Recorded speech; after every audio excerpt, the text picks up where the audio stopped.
Hello, I'm Rachel Sloan, Assistant Curator of Works on Paper at the Courtauld Gallery in London, and also the co-curator of the exhibition Impressions of Modern Life, which was held at Royal Holloway recently.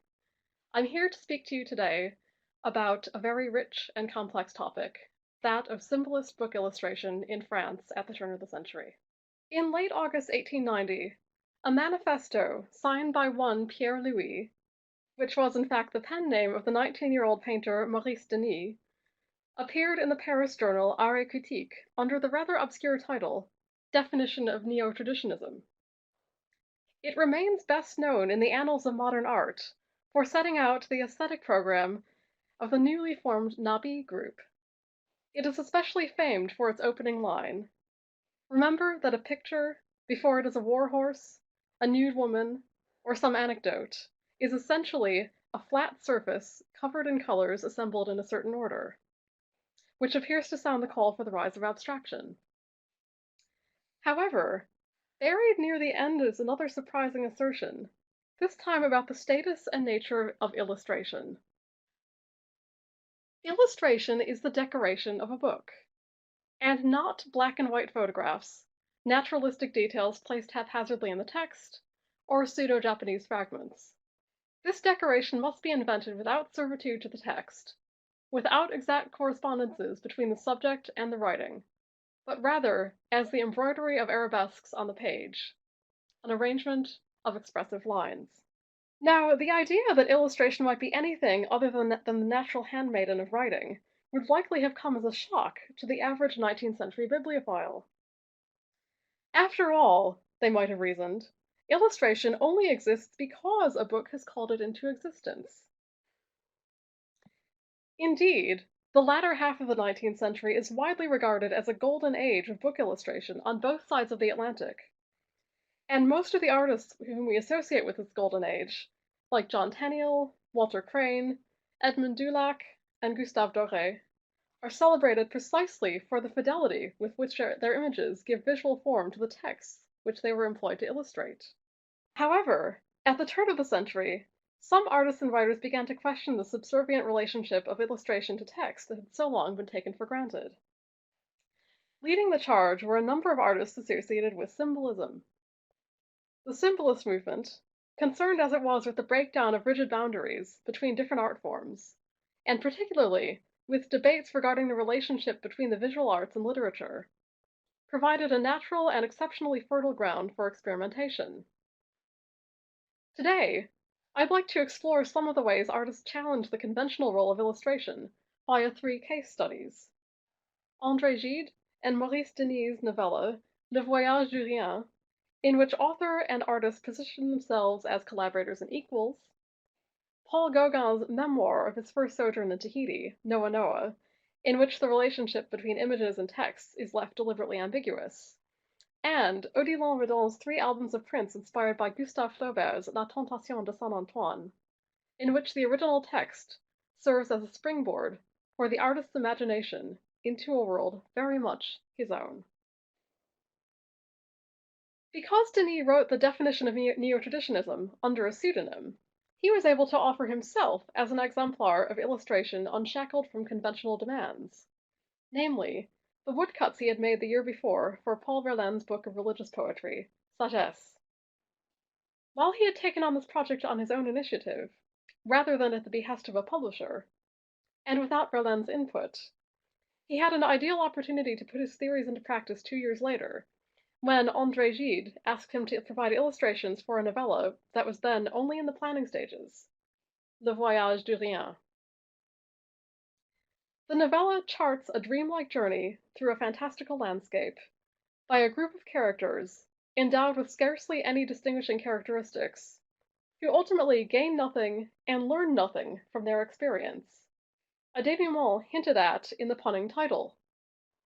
Rien is the name of the book's nominal protagonist, but his voyage is ultimately du rien, a meaningless voyage or a voyage to nowhere. And the book ends with the confession: "Forgive me, I lied. This voyage was nothing but my dream. We never went out. We were reading." From the beginning, The project defied the traditional processes and relationships that underpinned illustrated books. Gide, who met Denis through their mutual friend, the writer Gabriel Travailleux, solicited the artist's participation before he had even begun writing. Once Denis had agreed to work with him, Gide, rather than wait until he had completed a significant portion of the text, fed it to Denis bit by bit, and there is evidence to suggest that at one point Denis overtook him. Their correspondence over the course of the year indicates that Gide more or less gave Denis carte blanche as to the form, content, and even the placement of the illustrations within the text. Indeed, Gide's insistence that he and Denis were equal creative partners in the project extended to the placement of their names on the title page. Rather than listing Denis below his own name as the book's illustrator, both of their names appear on the same line, effectively making them co-authors. The words illustration and illustrated by are notable by their absence. As he explained in a letter to Denis, and here I'm quoting from Gide's letter, "I think you will have received the proofs of the title page. What do you think of them? Do you prefer this to illustrations by, etc.? Because in the end it is a collaboration, and the word illustration seems to imply the subordination of painting to literature, which I find scandalous." He reinforced the point by inscribing Denis' personal copy of the book to the memory of "this voyage which was truly made together." But what about the illustrations themselves? In some respects, they could be mistaken for conventional book illustration. In some of the images, the characters, actions, and settings do appear, at least superficially, to correspond to the narrative. On a more general level, Denis' sparse, reductive, highly stylized imagery constitutes a direct parallel to the pseudo-naive simplicity of Gide's writing.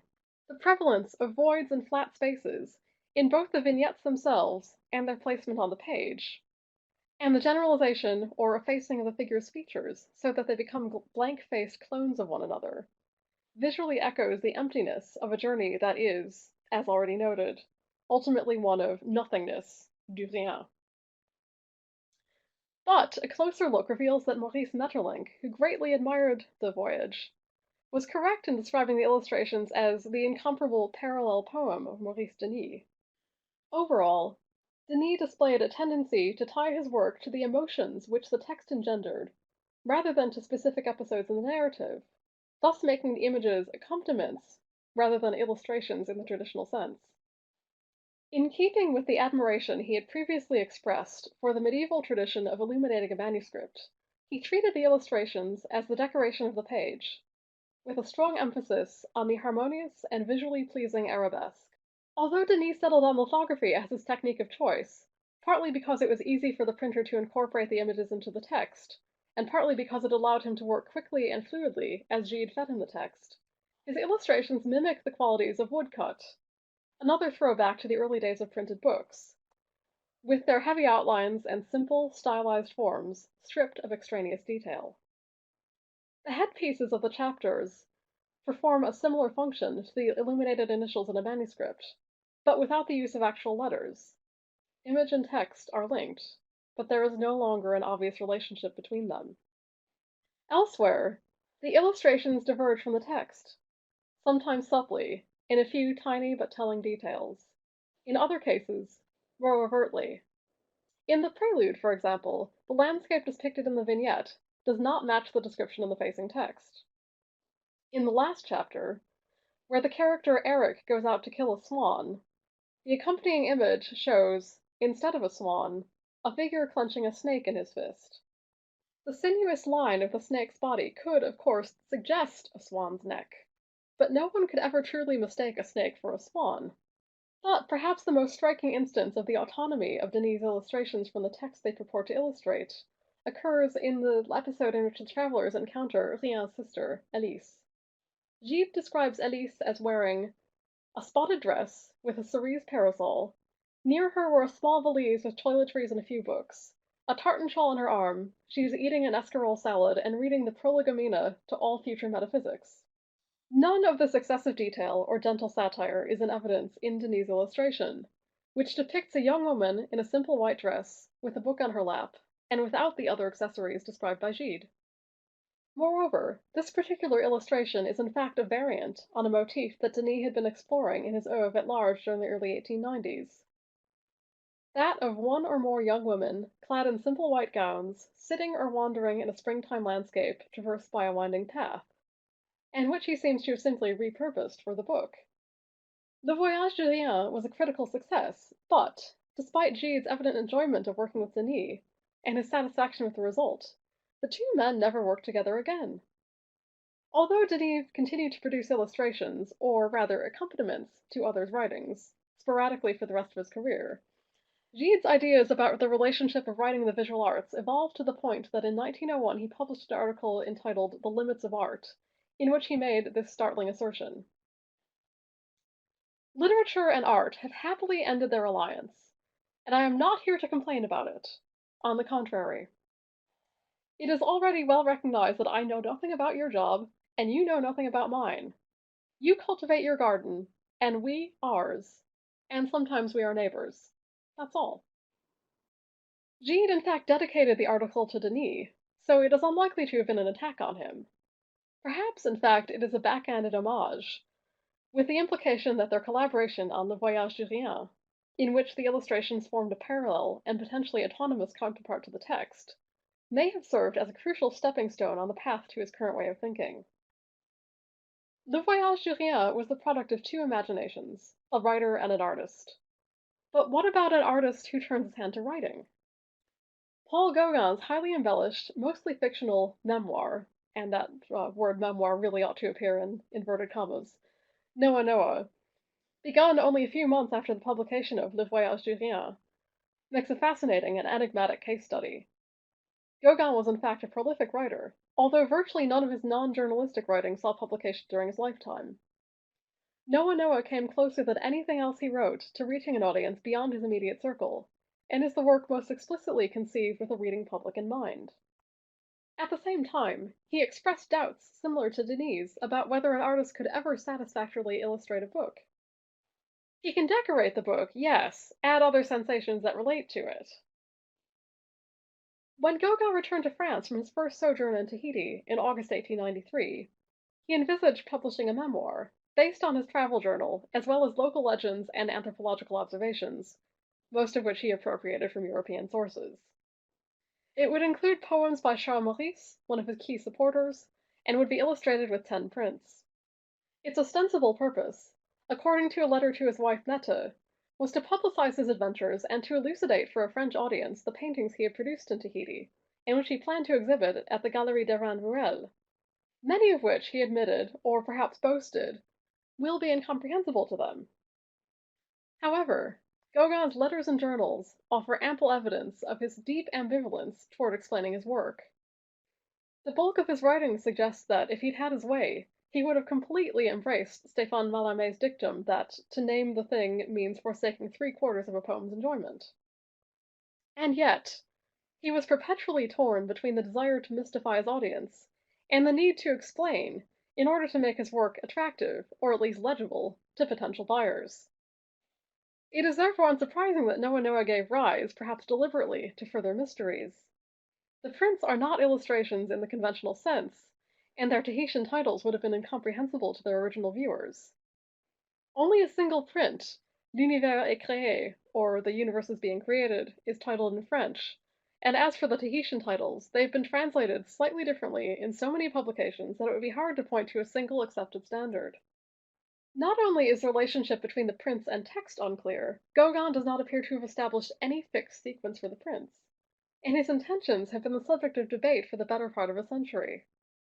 Some art historians have sought to sequence them by looking for connections between image and text, but such connections are seldom obvious, and in some cases simply do not exist. Others have put the text aside entirely and attempted to discern or impose a narrative sequence on the prints themselves. One of the most compelling theories, proposed by Calvin Brown, hinges on the format of the prints, 3 of which are vertical, and 7 of which are horizontal in orientation. Brown suggests that the 3 vertical prints divide the suite into 2 segments. The first segment, which begins after the vertical title image, Noa Noa, includes 3 horizontal views of Tahitian life. The second segment opens with the vertical central image of the suite, Nave Nave Thenua, or Delightful Land, which is followed by 4 horizontal views derived from Tahitian myth. The segment ends with a third vertical woodcut, Te Wharuru. It seems plausible that Noa Noa would have served as a title page both to the book or the set of prints. And for both stylistic and thematic reasons, it is generally considered to have been the first block Gauguin cut. But as coherent as Brown's argument is, it, too, is at the end of the day only speculation. To further complicate matters, Gauguin's manuscript, which has been posthumously published in a luxurious facsimile, is already illustrated with watercolor sketches and inserted prints and photographs closely integrated into, or sometimes even overlapping, the text. There is no indication of whether these were to have been included in the published book, and if so, how the prints would have related to them.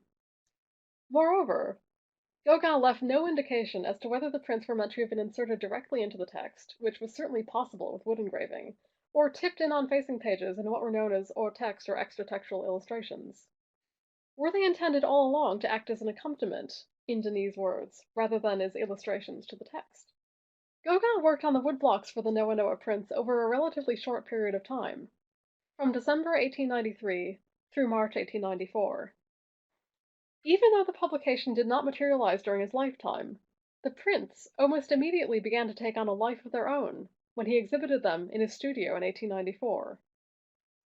Their imagery relates broadly to sketches in his journal and to the paintings and sculptures he made during his first stay in Tahiti, and epitomizes Gauguin's lifelong habit of returning repeatedly to the same motifs, reworking them each time to new ends.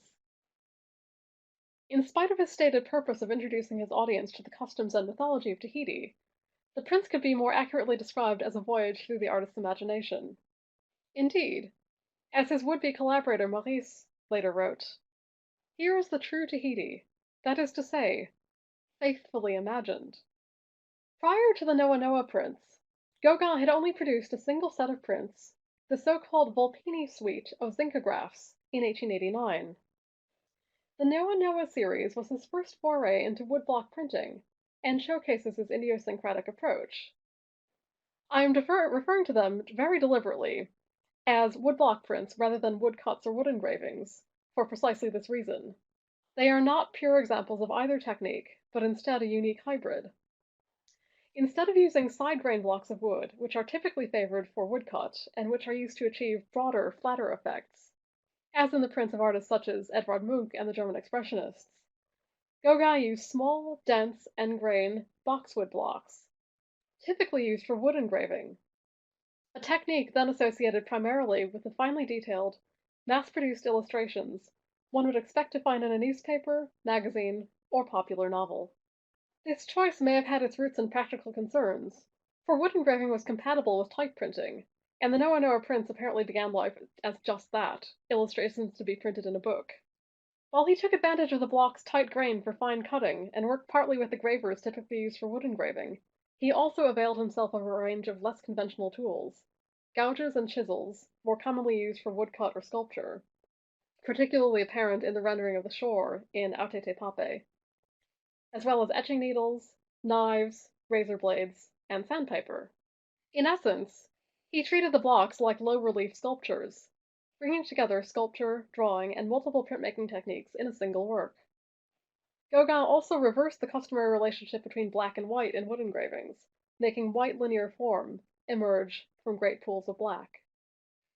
The sculptural surfaces of the blocks, combined with Gauguin's penchant for varying their inking to produce an array of different effects, made printing a consistent edition from them a complex undertaking.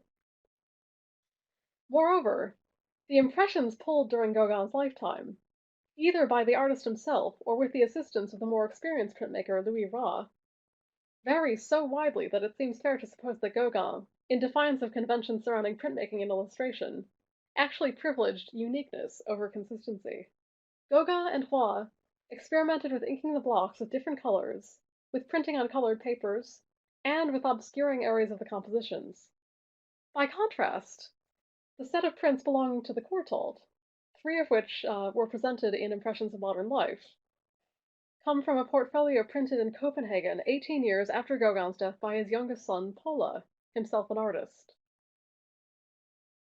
In 1919, Paula purchased 8 of the 10 Noa Noa woodblocks from the Paris dealer Eugène Drouet, with a view to publishing a new edition.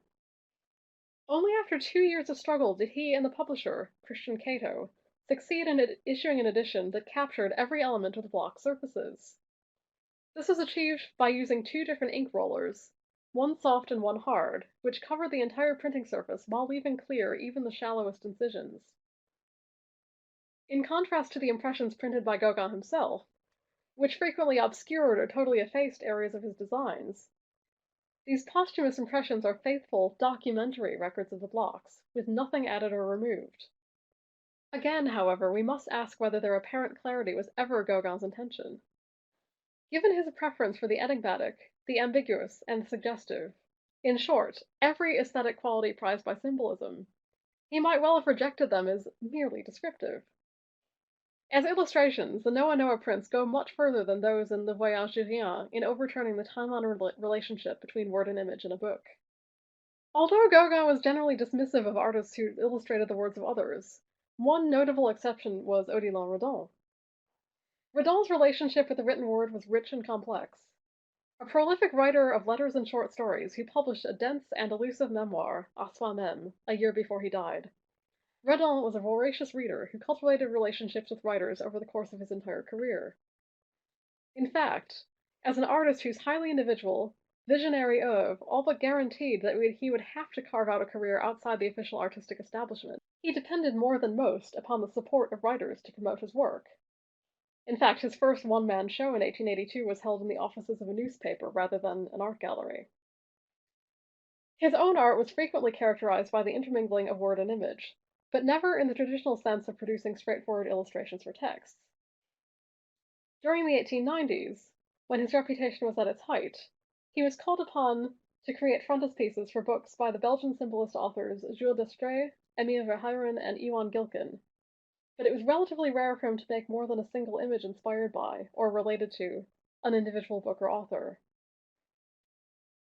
On 2 notable occasions when he did so, first in 1882 with a series to Edgar Poe, and then in 1887 with a set of 7 original interpretations, which was his words, for the play The Jury by Edmond Picard. The relationship of his images to the book they were ostensibly meant to accompany was tenuous, at best.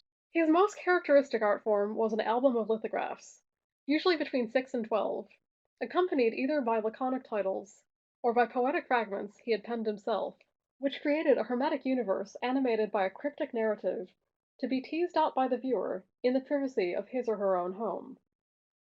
But in general, despite his many literary associations, he fought shy of being labeled a literary artist. And yet, one book was to inspire no less than 3 of his lithographic albums, comprising 42 individual prints, which represents about a quarter of Redon's entire lithographic output.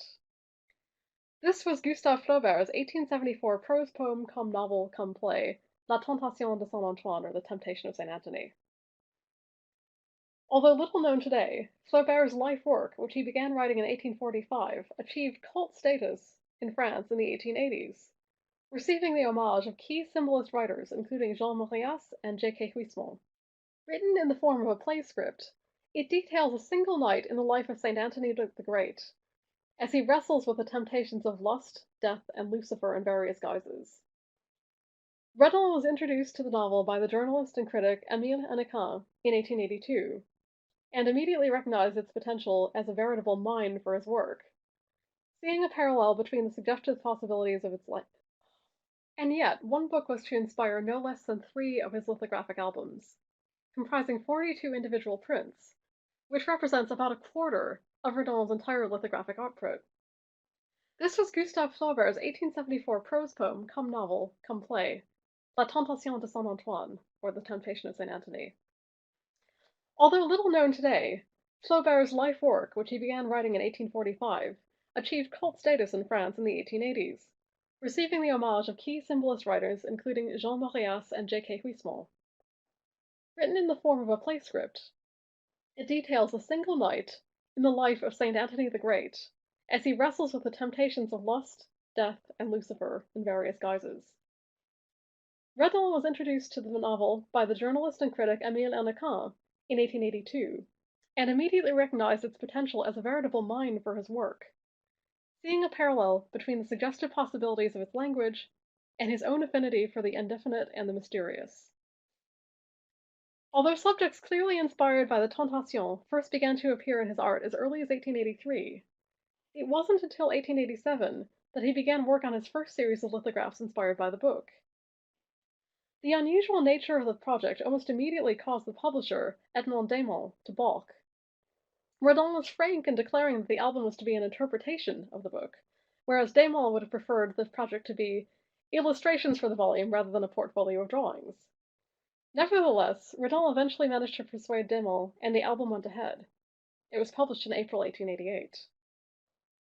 The frontispiece bears traces of Redon's and Desmond's dispute, with the text contained within the border reading Tentation de Saint-Antoine, texte de Gustave Flaubert, 1888, which gives the impression that what we have in our hands is an illustrated book in the traditional sense. Indeed, Redon's name appears only as a monogram at the bottom, easy to miss. In a further departure from his usual practice, he only signed 3 of the lithographs with his name. However, that this album is very much Redon's is evident as soon as one opens it. Although the sequence of the fragments used as captions closely follows that of Flaubert's text, the imagery would have been familiar to anyone with a passing acquaintance with Redon's œuvre. As Denis and Gauguin would do a few years later, he drew upon his own rich repertoire of motifs used in other contexts, and adapted them for the present album, rather than inventing something completely afresh. For example, many of the bizarre primordial creatures build upon the chimeras that populated his 1883 album Les Origines, which had as its source not in a work of fiction, but in the theories of Darwin and the writings of Redon's friend and mentor, the botanist Armand Claveau. Another obvious case in point is the 9th plate. Everywhere eyeballs were aflame, a reworking of his notorious "The eye like a strange balloon mounts toward infinity" from To Edgar Poe. As the art historian Fred Lehman has noted, Redon's use of his existing compositions to illustrate a text rather than expressly creating new images was a strategy for maintaining his independence from the writing. Still, Redon's response to Flaubert's text skirted rather closer traditional illustration than any of his previous albums, and perhaps for this reason some of his most ardent supporters weren't entirely sure what to make of it. D'Estrées and Verheiren were decidedly reticent in their reactions, and Huysmans privately warned his friend and fellow print collector, Henri Prins, not to buy the album. And I quote, "It contains 10 plates, of which 9 are very ordinary and 1 very beautiful. It is the only one worth having." Huysmans then offered to obtain the 1 beautiful plate for Prins directly from Redon so that he wouldn't be forced to pay over the odds for the entire album. Redon, undiscouraged by the muted critical response to his first album based on the Tentation, brought out a second one a year later. This time the title, To Gustave Flaubert, 6 drawings for La Tentation de Saint-Antoine by Odilon Redon, and the typesetting of the frontispiece couch the work as an homage to Flaubert more than as a set of illustrations to a particular novel. And there are fewer plates, 6 instead of 10. The prints are once again tied to the book by their captions, but in contrast to the previous album, all but one of the fragmentary passages that Redon chose as captions are excerpts of dialogue rather than description. This seems to have granted him an additional measure of freedom. Although Huysmans was even more damning of the result, lamenting, "Very bad, it's terrible how his art has been declining recently," Mallarmé was lavish in his praise. Another admirer was Gauguin, whose favorite plate was the powerful "Death, my irony surpasses all others." He even informed Redon that he would be taking his impression of this print to Tahiti as part of, and I quote, "a little group of friends," that is, the works of art and reproductions thereof that would serve him as inspiration during his sojourn there. It is tempting to wonder whether Redon's approach to the problem of freeing illustration might have inspired Gauguin's own with the Noa Noa prints, not least as this print soon took on a life of its own, being frequently exhibited, alone, during Redon's lifetime, with no reference to its original context. After publishing the 2 albums one after the other, Redon stepped away from La Tentation de Saint-Antoine to return to it a final time in 1896. This last volume of the trilogy was the most ambitious in scope of any of his albums, Flaubert-inspired or otherwise, comprising 24 plates plus the frontispiece. It was also his richest and most varied, in terms of format, technique, and composition, and the one in which his most perceptive critics acknowledge that his imagination flourished most freely. His biographer, André Mallerio, remarked that La Tentation de Saint-Antoine became for Redon a mine in which he delights in digging, to which he returns unceasingly, as if, far from exhausting it, he finds it even more fertile each time. It was also the one which Redon seems to have regarded as being bound most lightly to its inspiring text. He did not hesitate to exhibit individual plates without reference to the whole, or to sell or give individual plates to friends or patrons without insisting on a knowledge of the work's totality. What might Flaubert have made of Redon's multiple interpretations of, or interventions into, his book? This is an unanswerable question, as he had died in 1880, but it is worth dwelling for a moment on the fact that the book with which Redon engaged most deeply was written by an author unable to respond, either in praise or objection, to his work. A cynic might reply that of the three artists under discussion here, Redon took the easiest way out. Finding a completely sympathetic collaborator, as Denis did, or writing one's own book, as Gauguin did, might seem to require significantly more effort. And what of the impact of their experiments?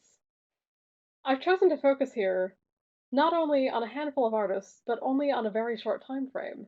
9 years if we begin in 1887 with the genesis rather than the publication of the first Tentation de Saint-Antoine album. Not only is it a short span, it is also a small number of works, 4 of which were published in small editions, and 1 of which wasn't published in total at all during its creator's lifetime.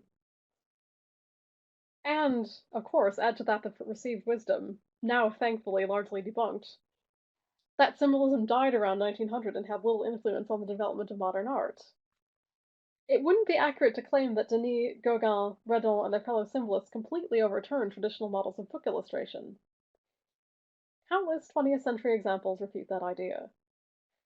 But it is fair to say that they paved the way for other adventurous artists and writers to question and experiment even further.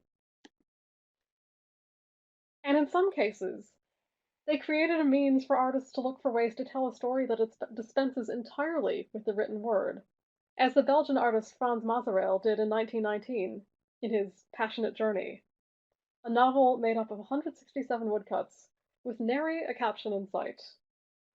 These are pictures worth 1,000 words, indeed.